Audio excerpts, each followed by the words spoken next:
Jeg har aldri vært en ordentlig laksefisker.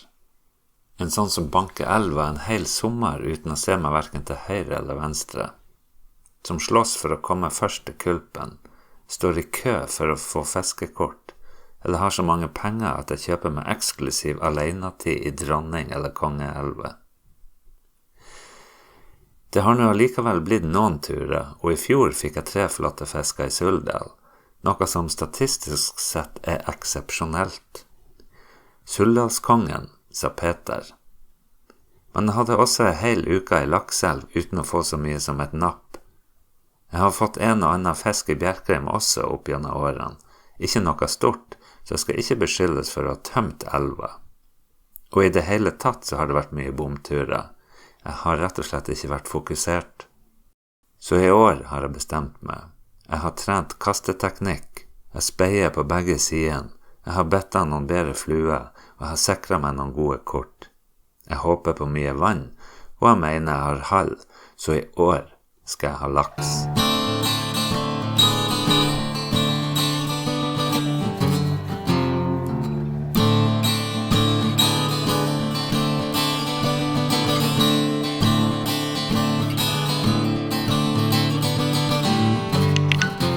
Jeg var heldig og fikk 5 kort i åpningsuka, og jeg skal veksle mellom å fiske i Frafjord og Dirdal. Det er mye vann, og jeg ser mye fisk. Jeg har vært her en gang før, men skjønner først nå at det er Mack Brown og tungmetall som gir uttelling. Jeg sluttet med begge delene for mange år siden, så jeg har bare flua med meg. Men etter hvert som kastene går ut og kommer tom inn til bredden igjen, så begynner jeg å lure på om det her lakseprosjektet mitt var så lurt. Fint er det i Frafjord, det skal de ha, men fisk? Det frister å legge en makkrok på fluestanga. Dirdal er som mange av brattelven i Rogaland, ei ur der det renner vann mellom steinene. Hvis det ikke er flom, så synes jeg ikke det er lett å gå med fluestang her. Det tas mye med fisk, nær 7 tonn i toppår, selv om det meste også her tas på sluk og makk. Jeg har 3 kort i sona igjen, og etter at jeg skjønte hvordan ruletten virker her inne, så greide jeg å få tak i de på trekninga.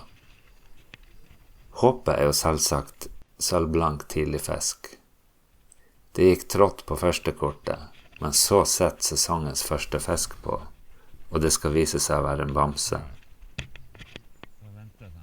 Både Hardien, som har kjøpt ny for sesongen, og Syken får kjøpt seg.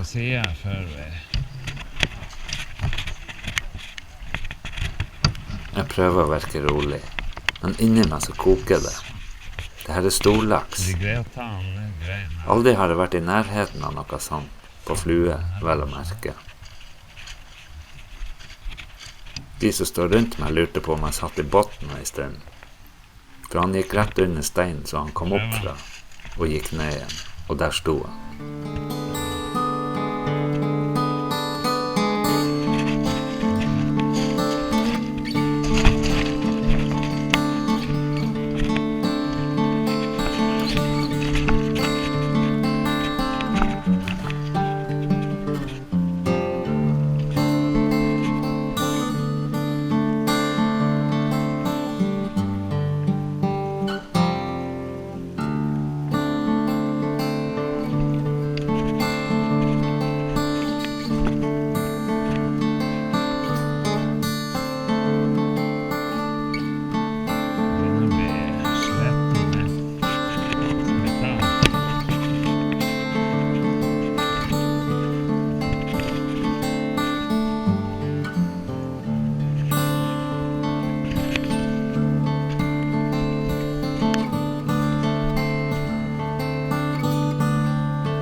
Det kommer mange gode råd underveis. Men til slutt så tar Oddmund tak i fisken og berger den på land. 11,5 kilo handlaks. Det blir den nest største fluefang av laksen i Dirdal i år. Fy faen. Det er satan. Det er kraftige gloser, men det her er rekord, så hva byr du?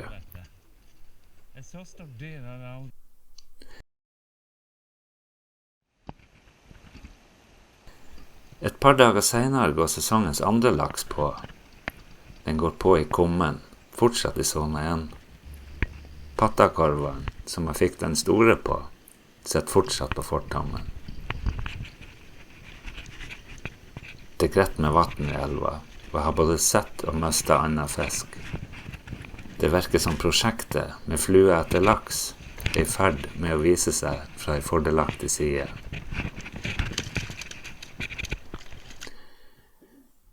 Det blir en flott mellomlaks, og etter hvert så feider jeg ut herfra for en periode.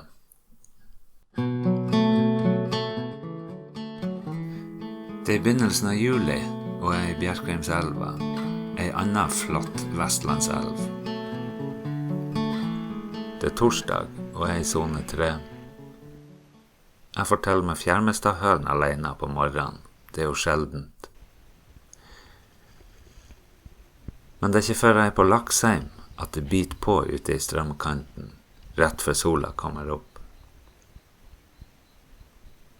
Jeg kjører forsiktig, engstelig for å rive kroken ut av kjeften på han. Jeg har skiftet ut trebbelkroken med dobbeltkrok i år, og håper at fisken sitter bedre på. Det er i alle fall det jeg har hørt.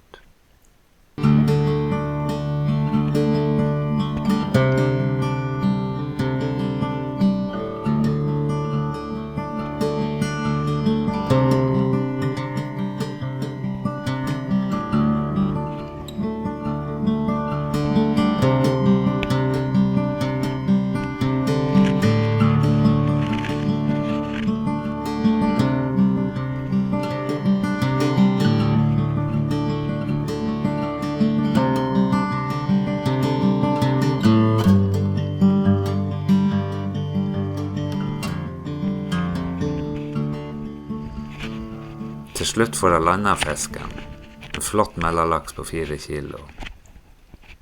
Det er en god start på morgenen i elva. Godt vær, alene i godkulpen.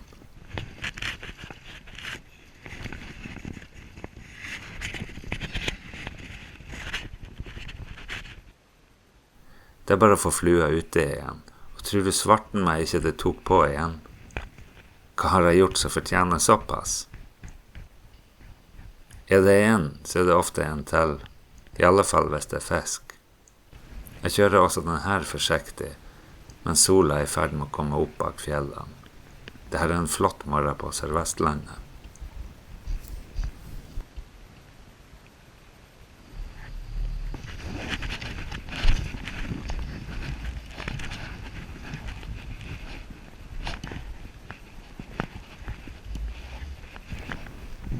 Jeg lander også den her, litt mindre enn den forrige, men det er fortsatt utrolig flott fisk.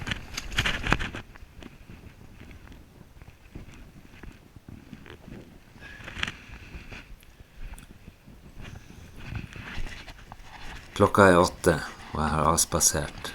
Jeg finner en annen strøm på tur hjem, nede på Apeland. Jeg føler bare jeg må teste hva det her går i. Rett på igjen. Kvota er fylt opp, og det føles som målene for sesongen virkelig kan gå i oppfyllelse.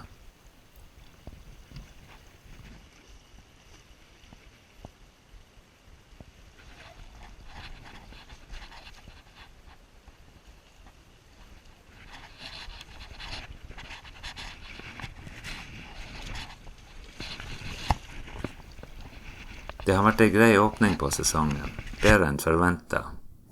Men nå får Sør-Norge være Sør-Norge for en stund, for jeg skal nordover.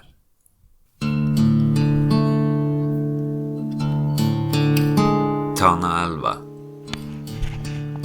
Tana er en flod. Største lakseelva i Norge. Ødelagt sin noen. Kanskje på tur opp igjen. Jeg håper det. Det er mange rykter. Jeg er hos han Knut, og vi har bestemt oss for å svippe fra Alta til Tana en tur. Det vil si, å svippe her er 40 mil, så vi tenkte vi skulle fiske et par dager. Avstanden blir noe annet her enn det sørpå, selv om det er langt der også. Det er ikke bare å dra opp laks her heller. Når vi får noe sjøørret, så berger en lunsj eller to. I motsetning til I sør, så det lov å ta opp sjøørreten her oppe. Den her teller knapt I sammendraget. Hva vi anbefaler I kveld? Kveldens meny. En salami. Ja. Akkurat liksom. Der. Jeg ser noe mer at her ligger... Vi ligger på Skipagurastryket. Været topp, og vi ser fisk både hoppe, og vi ser at det blir tatt mye stor fisk. Men det fra båt, og de bruker wobbler. Og selv om elva 500 meter brei her, så har vi nå trua.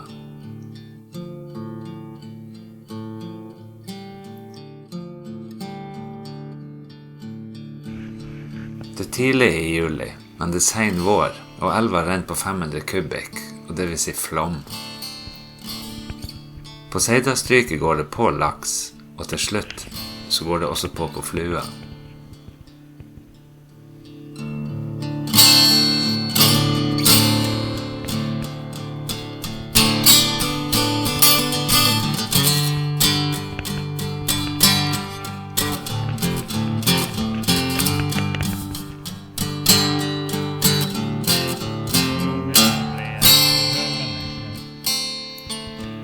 Flott fisk det, og jeg fikk hjelp til å ta den I land. Men det ble med den her ene laksen.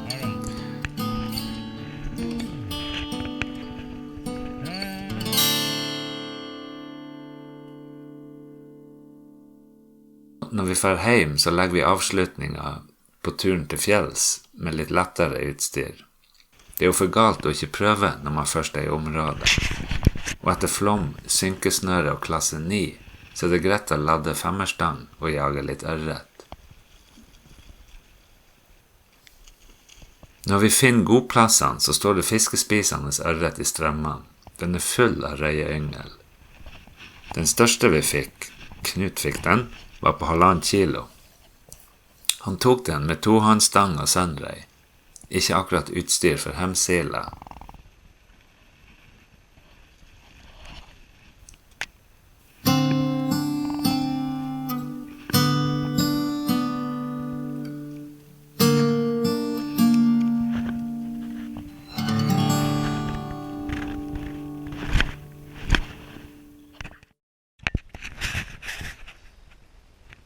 På tur sørover så fer jeg hjem til Ramsund en tur.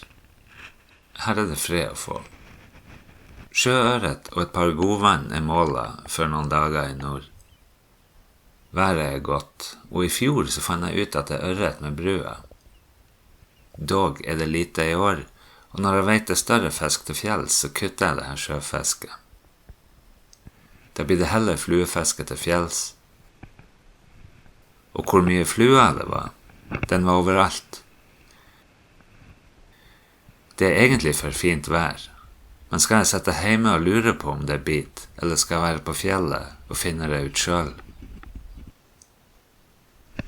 Der satt hun nesten. Røya I lysvannet ikke nødvendigvis kresen I midnattssola.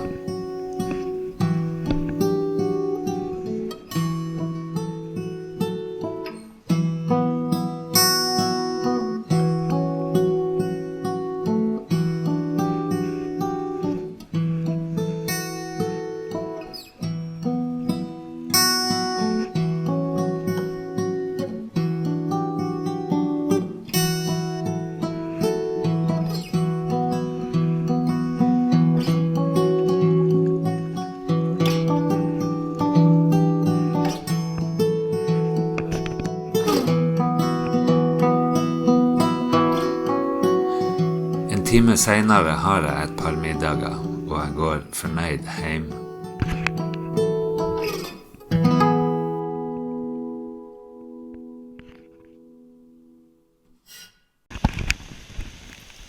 Det greit å komme seg bort fra solsteiken I nord og ned til pissregnet I sør. Det I alle fall nok vatten til laksen. Hvis jeg lurte på om det skulle bli flom, så ikke jeg I tvil lenger. Svidden for alvor kommet på elva, og det godt liv I de. Det kanskje ikke de største fiskene, men det flott opplevelse I elva. God matfiske det også. De som er herfra vil si at størrelsen på fisken har økt jevnt og trutt de siste årene. For noen år siden kalte de det her slips og sild. Det var det gikk i.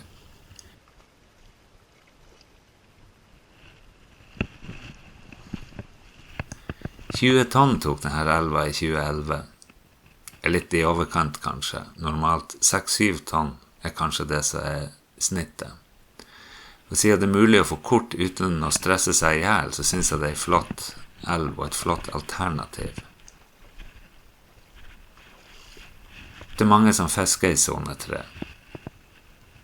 Og dette er det mest populære strekket i Bjerkreim. Men etter hvert så har jeg nå lært meg å kjenne mange av de mindre kjente plassene, så det er helt mulig å få seg godt fiske her også i juli. Å kjenne elva er jo halve kunsten.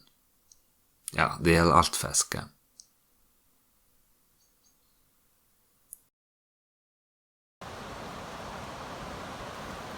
Jeg var heldig og fikk trekt zone 2 i Etne i begynnelsen av august.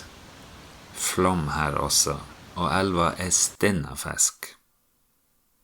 Jeg inviterte Geir med, og vi hadde zona eksklusivt i 24 timer. Det skulle vise seg å bli en god dag i elva. Vi ser når vi trenger å sette den ut. Vi ser når vi trenger å sette den ut. Andre kastet så nappet det, og på fjerde så satt den første fisken. Det her lover godt. Den var ikke stor, et par kilo. Flott fisk er det i alle fall.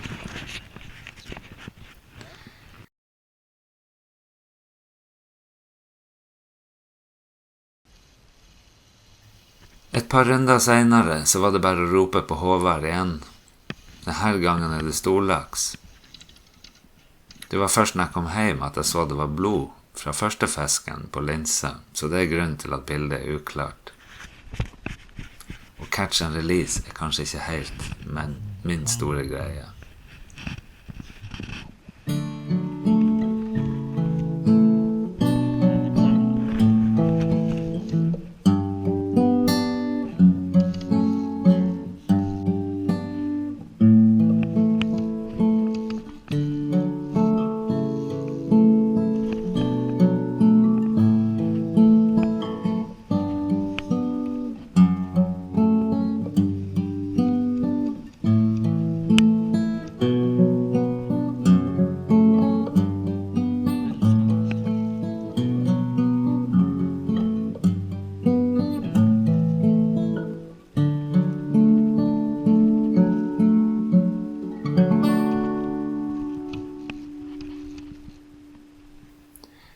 En liten storlaks, men det er sorten.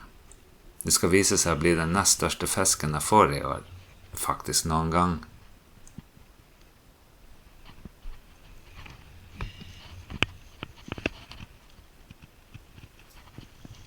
Jeg forlater Etne med full bil og full kvote. Det var tur som ga mersmak.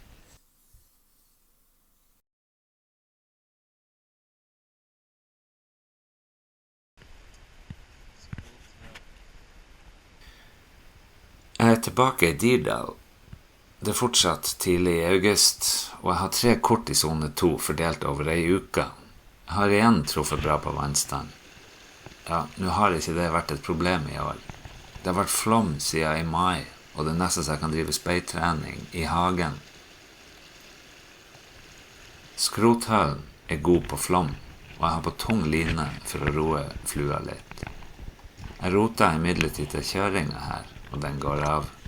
Men den er greit. Det er ikke alle som sett. Så jeg flytter meg etter hvert til Kilen, som holder fisk på alle vannstander. Det betyr jo ikke at jeg får mye fisk.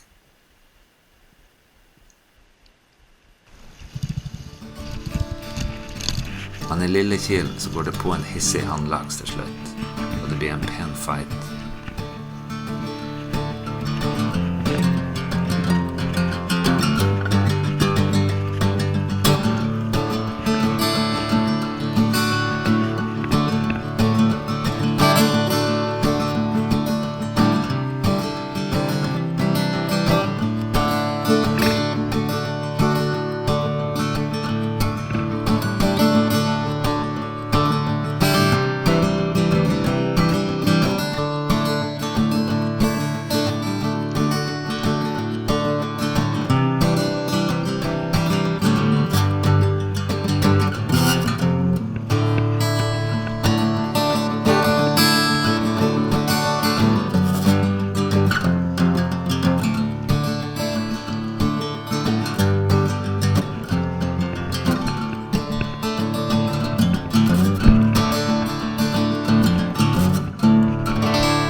Dette blir siste fisken i Dirdal i år. 5,7 kilo handlaks er helt greit.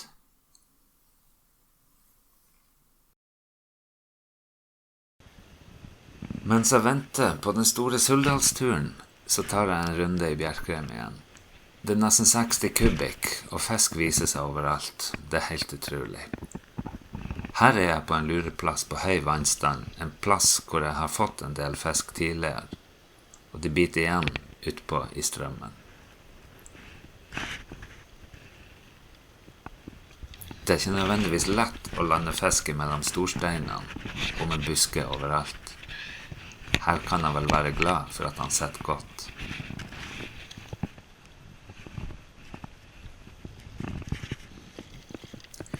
Og det er jo når fisken tar seg en ditur ut i elva, at man er glad for man står alene, og at det er ingen som ser på. Den begynner å bli svart i buken, men jeg tar han med meg.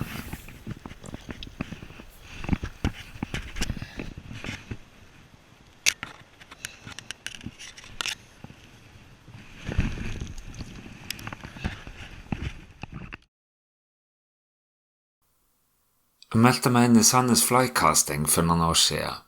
Det er derfor jeg blitt en bedre kaster. Og nå er jeg så heldig å få være med på den årlige turen til Kvesta. Det vil si, jeg var med i fjor også, men i år har jeg tilbudt meg å være leirkommandant og kokk. Som militær så har du noen ekstra kvaliteter du kan bidra med. Månedsskiftet er august-september. Suldalslågen er ei kald elv, regulert som hun er fra høyfjellsbasseng. Fisken står dypt, og han er ikke lett å få, men her er stor fisk.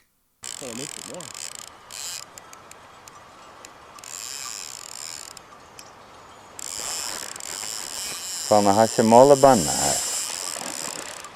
Ja, men du ser du ligger med en helvetes bukt på lina, eller? Martin kjørte imidlertid flere fisker, men de satt ikke helt, og heldigvis så vet han det ikke enda. Nei! Få se Suldalstrynet her. Helvete. Det ble med en fisk på oss i år, og det var nå jeg som fikk han, så hvis han nå er høy på pæra, så er det nå faktisk med god grinn. Så er det plutselig midt i september. Geir har lenge snakket om at vi burde ta turen til Presthølen i Sokndal. Dette er antatt siste turen i år, og vi kjøper kort for hele helga. Ja, fiskecampen, Geir. Da er vi på selfie. Det er ikke mye battstrøm igjen. Geir dro inn på torsdag og har allerede dratt fisk. Det er fortsatt flom, og det er mye fisk på elva. Det klarner opp i løpet av natta, og vi er tidlig på neste dag for å komme oss først i elva. Det lønner seg, og ei svidda går på i strømmen ganske så umiddelbart. Den tar på helt inne med land. Det er jo ikke vanskelig å se at det her er en nybegynner på laks. I alle fall liker jeg nå å si det. Men litt knøvlet og ikke har hov, og det blir litt fortromsdrag, men på land kommer han til slutt.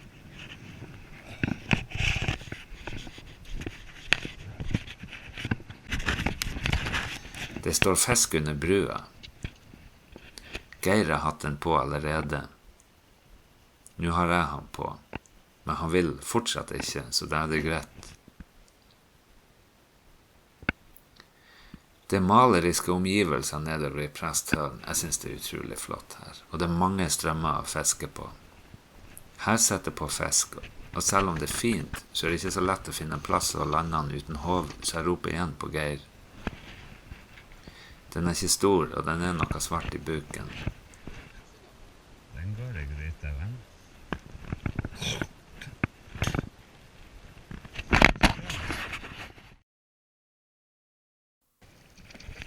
Her er jeg nederst på zona.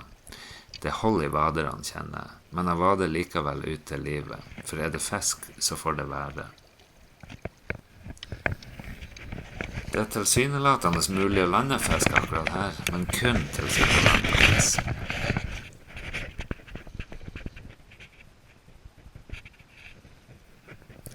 Jeg har det travelt av en eller annen grunn, og fisken stanger et par ganger mot land og går seg av. Dette laksefiske er ikke lett for en glad amatør, men jeg lærer. Jeg er oppe i 15 fisker nå, og det er atskillig mer enn jeg noen gang har drømt om i tidligere sesonger. Så da får vi glede oss over været, og igjen de flotte omgivelsene. Geir! Jeg roper igjen på hjelp. Den her kjennes større ut.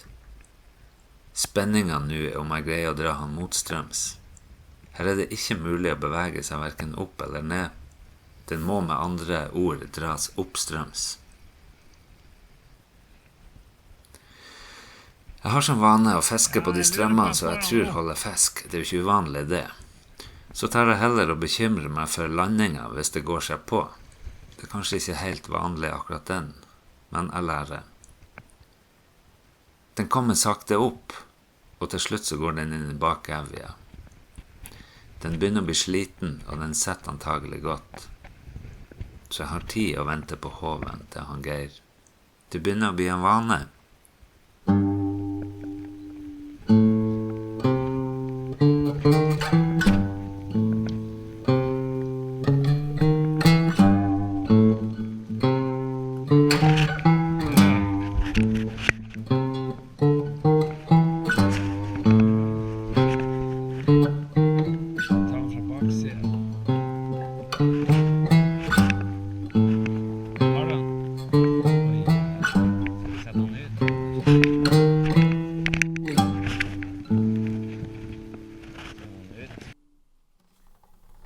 Forrige helg ble ikke siste helg. Jeg er tilbake i Presthølen med bobilen, denne gangen sammen med Bob og Jeff. Været er nå som både og, som vanlig, men vannstanden er på vei ned fra forrige helg, og sola varmer mer enn frosne fiskere, selv om jeg her må søke dekning igjen. Det viser seg fisk, men han er mer sær nå. Her er den ørret som har gått seg på.